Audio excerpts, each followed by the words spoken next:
Terlebih dahulu, apa itu hoax? Jadi hoax adalah berita atau informasi palsu yang sengaja dibuat untuk menyesatkan atau mempengaruhi opini publik. Biasanya hoax itu disebarkan melalui media sosial, pesan berantai, atau situs-situs yang tidak terpercaya. Tujuannya bermacam-macam, yaitu untuk memprovokasi, lalu memanipulasi, atau sekedar bercanda saja. Perlu kita ketahui, hoax itu memiliki beberapa ciri-ciri, antara lain yaitu yang pertama, judulnya itu sensasional atau provokatif, seperti halnya mengandung kata heboh, ternyata, atau bongkar rahasia. Selanjutnya, tidak mencantumkan sumber resmi, dan yang terakhir, seringkali disertai gambar hasil editan atau tidak jelas. Biasanya kalau di zaman sekarang ini marak pembuatan hoax melalui video AI kayak Pak Prabowo bagi-bagi spray, kalian tahu. Oke, lanjut. Ada beberapa jenis-jenis hoax di dunia maya. Antara lain ialah hoax provokasi, yaitu berita yang dibuat untuk memicu emosi atau perpecahan. Yang kedua, hoax penipuan, digunakan untuk keuntungan pribadi, biasanya berbentuk link palsu atau ujian, seperti giveaway by bom biasanya. Oke, yang ketiga, hoax kesehatan, seperti informasi medis yang tidak benar, kayak tidur lebih cepat dapat menangani COVID-19. Lalu hoax politik biasanya dibuat untuk menjatuhkan pihak tertentu, kayak masa-masa pemilu biasanya.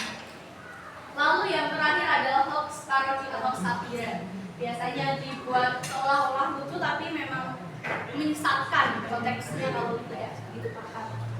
Oke, selanjutnya apa akibat penyebaran berita hoax?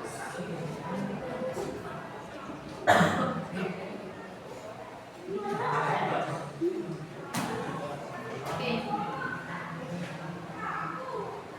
Jadi dampak hoax itu dapat kita gimana ya?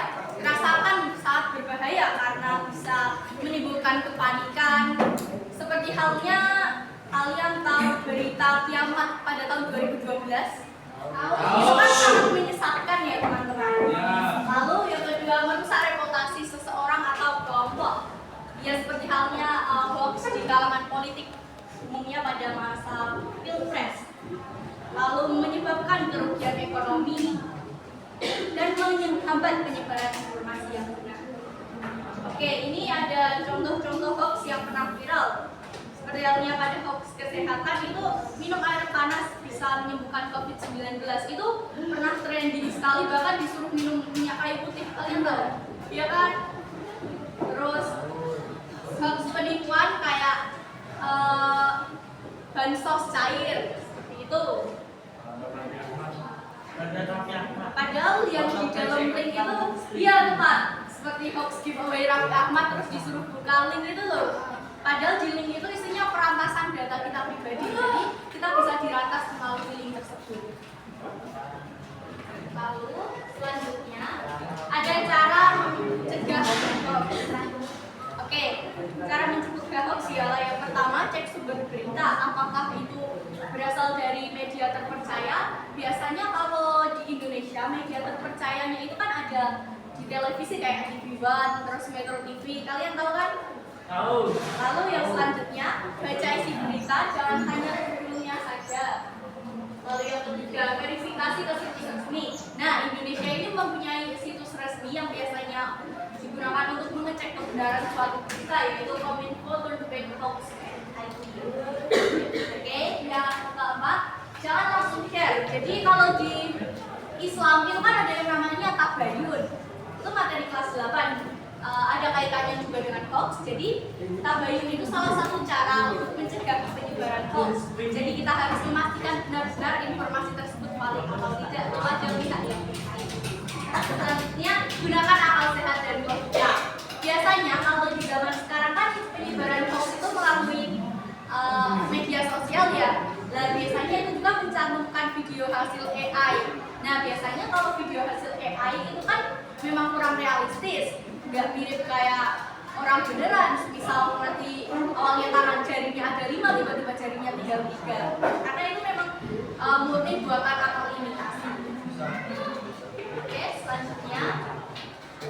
kita sebagai pelajar antara lain dalam mengedukasi teman dan keluarga.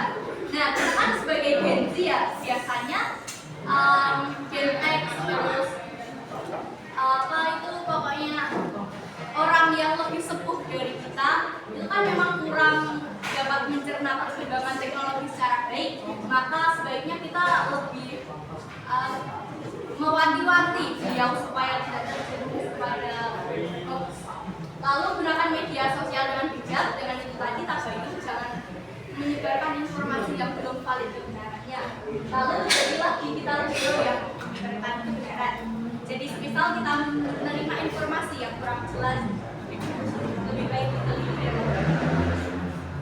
Oke, kesimpulannya adalah satu klik bisa menyebarkan kebohongan, tapi satu cek bisa menyelamatkan kebenaran. Oke, lanjut. Oke, lanjut.